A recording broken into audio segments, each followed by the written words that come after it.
Sailing Gently, Episode 6, the Panama Canal. The Panama Canal for me was the gateway into the Pacific Ocean.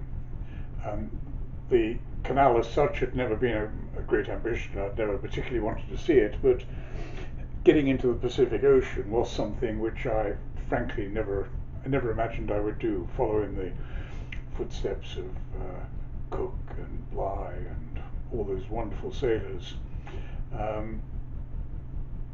Although Panama itself is an interesting and fascinating place, getting there is actually quite difficult. From the West Indies, it's about 1,000 miles to Kalam, which is the Atlantic side of the Panama Canal. In the old days, the way to go was to go down the Venezuelan coast and then sort of probably avoid Colombia and go into islands around there. These days, I suspect for the next years to come, Venezuela is a bit iffy, and although the off-lying islands are probably all right, I don't know. It's a decision you'd have to make for yourself. The solution is actually not bad. It's from, say, Grenada or Trinidad. It's about 500 miles to Curacao, which is one of the Dutch East India islands, Aruba, Bonaire and Curacao, all well worth visiting in their own right, and yeah, just a 500-mile sail. If you go to Curacao and anchor up, there are great anchorages there, and it's an interesting place. Bonaire, if you're into diving, is one of the diving centres of the world. It's where really enthusiastic scuba divers go to. And Aruba, which is the sort of main island, is great. I was waiting for weather where there were gales when I was there, and I had a lovely time there. Really enjoyed the place. Wonderful things to see. City, town's well worth going to see. Really good place. From Aruba to Kalam, the entrance to the Panama Canal, is again about 500 miles, 600 miles. The only problem with it is that you need to try to avoid the Christmas winds, which means you need to be leaving there before Christmas, which is actually a bit early to go into the Pacific, but hey. The Christmas winds are pretty strong and the seas are pretty lumpy. I think from Aruba to Kalam, I never experienced much less than 25 to 30 knots the whole trip. It was either on the beam or astern, so it's not a big deal. Yeah, it was windy and lumpy, so try to avoid the Christmas winds. I actually arrived in Kalam at night, and I was looking. I knew there was this big harbour wall entrance, and I assumed the harbour wall was quite tall and big, but in fact it must have been high tide, and it was pretty low, and I could see all the lights of the ships anchored inside the harbour of Kalam. I thought, oh, that's great, and I went bundling on in downwind. My goodness, something like I don't know, 20 meters, 30 meters. I saw this low-lying wall right ahead of me, and grabbed the boat off the autopilot and swung around into the wind and got the motor going and hauled off and started looking at my chart plotter a bit more carefully and my GPS, and eventually found the somewhat overlapping entrance and went in. When you get into Kalam, there is a sort of designated parking area for yachts that are waiting to make the Panama Canal transit. It's an anchorage. There's also the Kalam Yacht Club, which has got some marina berths. I didn't inquire about it, but presumably it could be possible to go in there if you want, but most people, almost everyone I knew, was anchored off in this designated area. You dinghy into the yacht club, great pontoon there to leave your dinghy, and go to town and do your shopping and in town there are supermarkets and so on. Fine.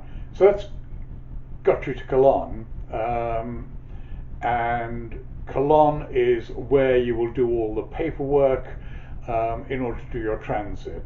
The paperwork includes a deposit of around $2,000, but you need to go to the website.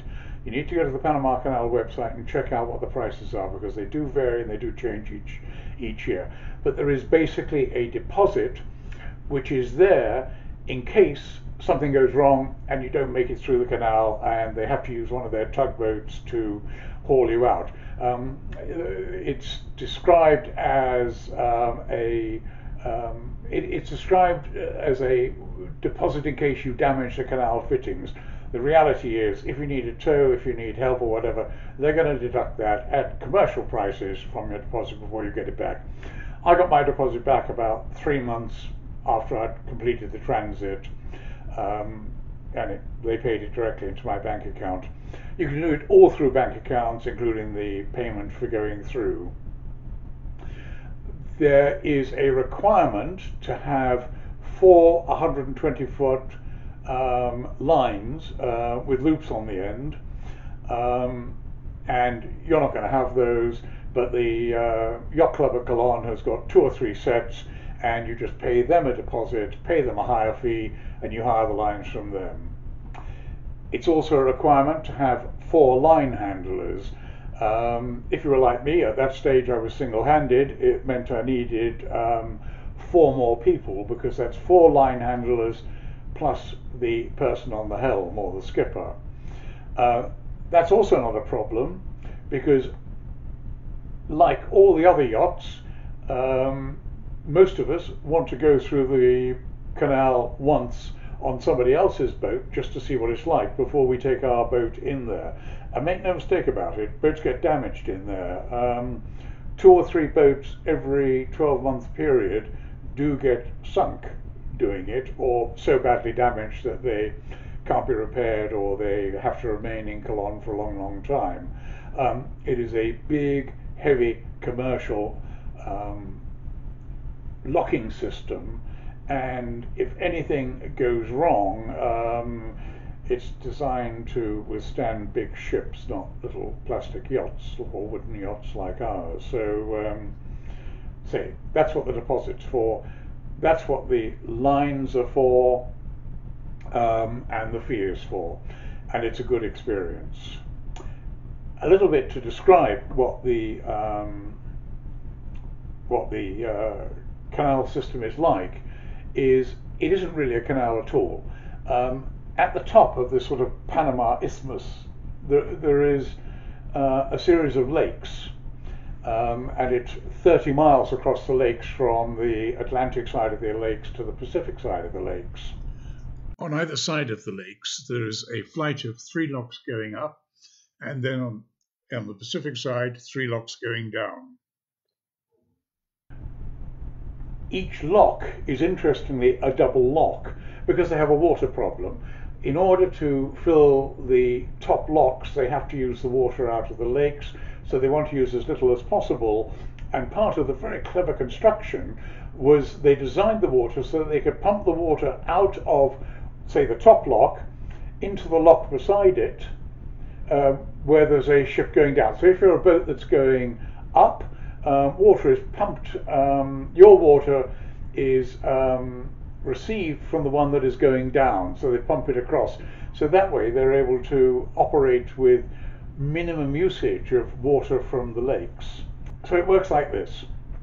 You do all your paperwork, you say you don't mind how you lock through, because there are 3 choices of locking. That is alongside, which means your boat goes alongside one of the dock walls, or alongside a tug or whatever. There is center chamber, which means that you go into the middle of the lock and your 4 line handlers push out the lines on either side, and you are hung in the middle of the lock with your 120-foot lines on each corner keeping you away, or there is rafted up. It's a choice on the boxes when you fill in the form. Most people tick everything because, frankly, if you start being too choosy, you could be waiting around for weeks to get your passage time through. So you just tick everything and say you'll go through however they say. When I went through in Bambola, I ended up going center chamber and rafted up with 3 other boats, also center chamber. When I went through on taking video shots, which you'll see during, or you have seen, watching this video, those video shots I took in a boat called Pax, which was the boat of some friends of mine, and I went along purely as photographer, not as a line handler, not as anything. I lent them my crew, as I'd acquired a crew in Panama by that stage for the Pacific Ocean. So I lent them my crew and I went along and I just sat there doing videos. Quite difficult to do videos if you're actually working the locks. So you fill in all your paperwork, you pay your deposits, you pay your fee, and they send somebody to inspect your boat to make sure that your cleats are strong enough and that you've got 420-foot warps on board. They actually don't mind if the warps are on board or not because they know perfectly well you're hiring them from the yacht club. And you get allocated a advisor for the trip. Ships get pilots, even our Royal Navy and even American Navy ships get pilots, and these pilots actually, it's the one waterway in the world where the Royal Navy hands over command of its warships going through a canal or locking structure to the pilot. The pilot takes command.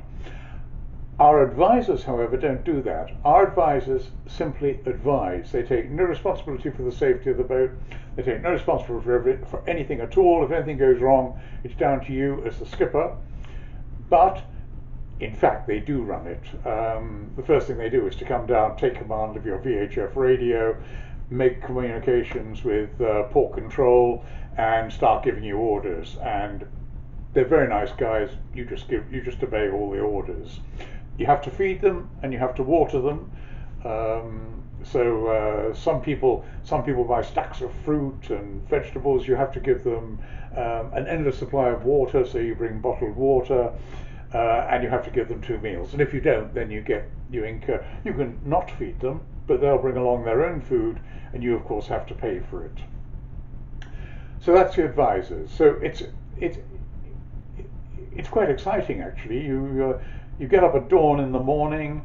You've got your 4 line handlers on board who've probably spent the night on board, so that they're ready to go first thing in the morning. So you've got your 4 line handlers, yourself, and then the tugboat from the canal company comes alongside, and the advisor comes on board, wishes you good day, and pops down below and makes contact with control. Now in Pax, which is what these videos show, we were to raft up with another boat, an American sailing boat, which was actually somewhat bigger than us. Pax was around 33, 34, 35 foot. This American boat was 38, 39 foot. So with a pretty powerful engine. So we motored out into the approach channel of the first lock and met up with them, and under the advisor's instructions came alongside, both of us fendering off, and we tied breast lines on and springs on, and our skipper, Graham, in Pax, was told to leave the wheel, not to touch the wheel, but to keep his motor running in neutral, and the other boat took us along. Every so often Graham would be instructed to put his engine into gear to give us a bit more oomph. And that was quite frustrating for him really, because he felt he wasn't in control of the boat, he wasn't in command, but hey, there you go, that's the way it is. As we approached the first lock, we discovered that we were not going actually alongside the wall, which is what we imagined would happen, but we were going to go alongside a Panama Canal tug boat and raft up alongside them, which is what we did. We came alongside the canal boat and we just passed them breast lines to tie our two boats up alongside. Tied up alongside the tug, the huge gates closed behind us and the water came in ferociously. We were glad we were using really strong lines to moor ourselves to each other, because the current was quite serious. We rose up to our first level, and the ship ahead of us started up its engines, started its propellers, and guided by the sort of little tractor units on either side, ran forward, putting incredible pressure on our mooring lines, really serious, which is why, of course, there was all this inspection of our cleats back in Kalam. So the ship cleared, our advisors told us to untie, and our little pack of two boats went forward into the next canal lock, and the tug then untied and overtook us and swept by us and went into the next lock. That happened 3 times in all. Not much to say about it. Exactly the same procedure in every lock. Same tying up procedure. Same thing. Became easy. Became simple, and that was it.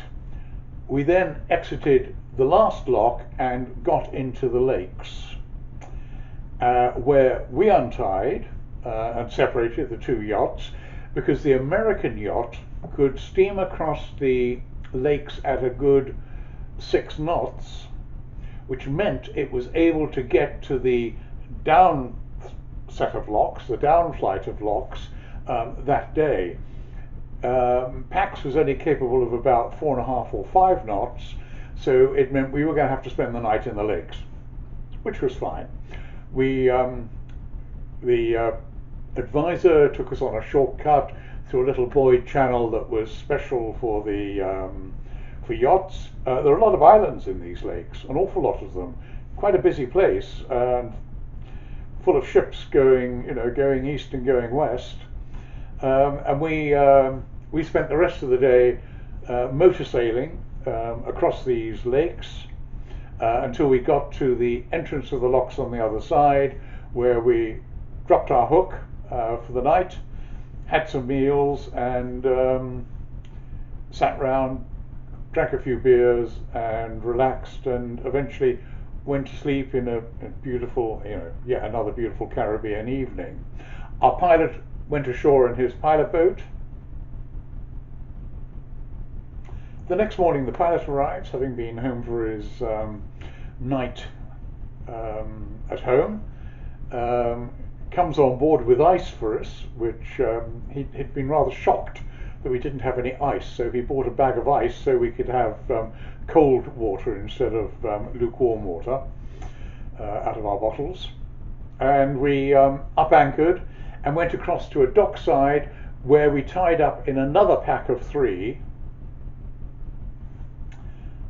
which had a big American motorboat in the center. So there was Pax on one side, the American motorboat, which was controlling the unit in the middle, and then another yacht on the outside. And we then proceeded into the first lock. The difference this time was that there was no tug, so we were going to go center chamber, which meant the Pax crew had to receive, because we were on the port side, on the left side of the pack, the Pax crew on the bows and stern had to receive the lines that were thrown by the dock workers to them, tie the loop onto our 120-foot mooring lines, which were coming in use for the first time, and these were pulled up by the dockyard workers, who walked alongside as we entered the docks, And this time, instead of being at the back of the dock behind the merchant ship, we went to the forward part of the lock, so we're in front of the merchant ship that was going to follow us in. So we trundled in with the lock guys walking beside us with our lines, pulling in the light lines that they'd thrown to us, and pulling up our big heavy 120-foot lines until we got to the forward lock gates, where we were tied off at all four corners. So Pax's lines were tied off bows and stern, and the yacht on the other side were tied off bows and stern. And we sat in the middle of the yacht, waiting. We sat in the middle of the lock, waiting for the merchant ship to come in. And boy, was that impressive. I mean, yeah, we've all been past merchant ships, we've all sailed past them. But when they come to within, I don't know, when they're moving, on the move, coming into 15, 20 meters of you, it is really impressive, with all their water pouring down, cleaning their anchors, presumably anchored on the lakes like we had for the night. Anyway, they come in, guided by these engines on either side, park up, and the locking begins to happen. In this case, we're going down, so the water's emptying out, and the line handlers are letting the line out until we reach the next level. At the next level, you can see it going down. You can see it going down on the measure on the side. You can see it going down. It all happens quite fast. Our line handlers, my two crewing packs, are letting out the lines, get to the bottom, undo our lines, cast them off under the instructions of the advisor. Quite interesting. There are now, of course, 3 advisors, and so it's the advisor in the center motorboat which is doing the main part of the controlling, which takes command. We trundle out of there into the next lock.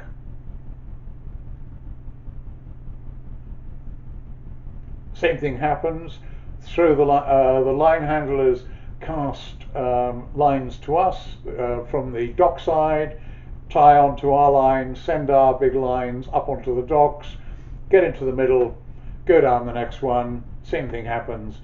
And the only difference with the third one, the last one, is that you can actually see the Pacific Ocean ahead. You can actually see the waterway that leads out into the Pacific Ocean, and that is, for me, that was really exciting. I had seen the Pacific Ocean before from driving up from Los Angeles to San Francisco, but to see it from a boat, that was really special. Do the last lock, same thing happens. We cast off. The three boats motor out, and we are met by a Panama Canal tug who takes our 3 advisors off. We go on a bit further, untie ourselves. Meanwhile, the big ship steams by, and we become an independent boat all over again, and we head into the anchorage at Balboa, which is free anchorage. There's also a yacht club there. You can go to the yacht club, you can pay money and park up in the marina in the yacht club as well, which is equally acceptable and not madly expensive. And you've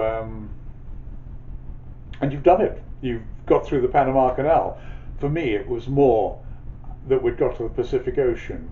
What happened then was I left Pax with my crew from my boat, and we got on a bus and went back to Kalam and got on board Bambola, who was still there, happily still anchored, and then had a few beers and relaxed and enjoyed ourselves in the yacht club for a couple of evenings until it was our turn to take Bambola through, which we did about 4 or 5 days later. A good experience. An even better experience is the South Pacific. That is heaven. Heaven. The most wonderful thing in the world for a cruising sailor. If you've enjoyed this video, please press the subscribe button. If you want to know when I'm going to release the next episode, ring the bell, press the bell button, and then you'll get a notification. I hope you've enjoyed it a bit. Fair winds and safe landfalls.